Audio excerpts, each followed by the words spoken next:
Alhamdulillah, alhamdulillah, alhamdulillah, wassalatu wassalamu ala man la nabiyya ba'da wa ala alihi wa sahbihi ajma'in biridallah amma ba'd. Rabbi shrah li sadri wa yassir li amri wahlul 'uqdatam min lisani yafqahu qawli. Qala Allah ta'ala: A'udzu billahi minasy syaithanir rajim. Bismillahirrahmanirrahim. Wa rafa'na laka dzikrak. Bismillahirrahmanirrahim. Wa innaka la'ala khuluqin 'azim. Sadaqallahul aliyyul 'azim. ബഹുമാനപ്പെട്ട ഉസ്താദുമാരെ, പ്രിയപ്പെട്ട താലിം സുഹൃത്തുക്കളെ, രക്ഷിതാക്കളെ, ഞാൻ ഇന്നിവിടെ പറയാൻ പോകുന്നത് മുത്തുനബിയെ കുറിച്ച് 2 വാക്ക് സംസാരിക്കാൻ നാഥൻ അല്ലാഹു സുബ്ഹാനഹു വ തആല തൗഫീഖ് നൽകുമാറാവട്ടെ. ആമീൻ യാ റബ്ബൽ ആലമീൻ. അന്ത്യനാൾ വരെ ഒരാൾക്കും സാധ്യമല്ല. എത്രത്തോളം പാരാവരം പോലെ പരന്നു കിടക്കുകയാണ് മുത്തിന്റെ കീർത്തികൾ. അള്ളാഹു തന്നെ പറഞ്ഞല്ലോ, വറഫഅനാ ലക ദിക്റക, അങ്ങയുടെ കീർത്തി നാം ഉയർത്തിയിരിക്കുന്നു എന്ന്. അതെ, ആ കീർത്തന പൂർത്തീകരണം അസാധ്യം തന്നെ.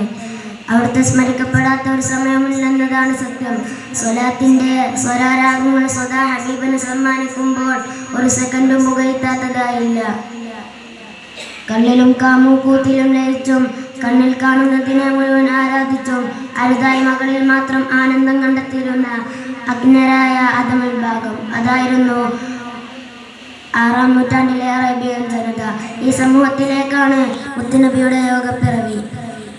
അല്ലാഹു സുബ്ഹാനഹു വ തആല ഖുർആനിലൂടെ പറയുന്നു, വഇന്നക ലഅലാ ഖുലുഖിൻ അദീം, അങ്ങ് വിശിഷ്ട സ്വഭാവത്തിനുടമയാണെന്ന്.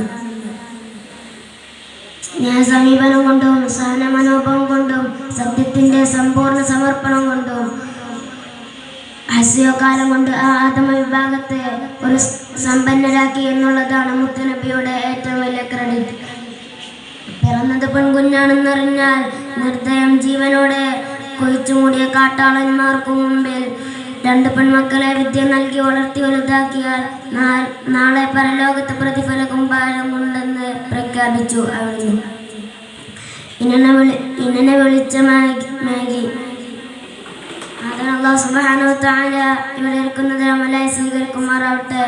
നാളെ അവന്റെ ജന്നത്തുൽ ഫിർദൗസിൽ ഒരുമിച്ച് കൂട്ടുമാറാവട്ടെ എന്ന് ദുആ കൊണ്ട് വസിയത്ത് കൊണ്ട് ഞാൻ നിർത്തുന്നു. وآخر دعوانا أن الحمد لله رب العالمين. السلام عليكم ورحمة الله وبركاته.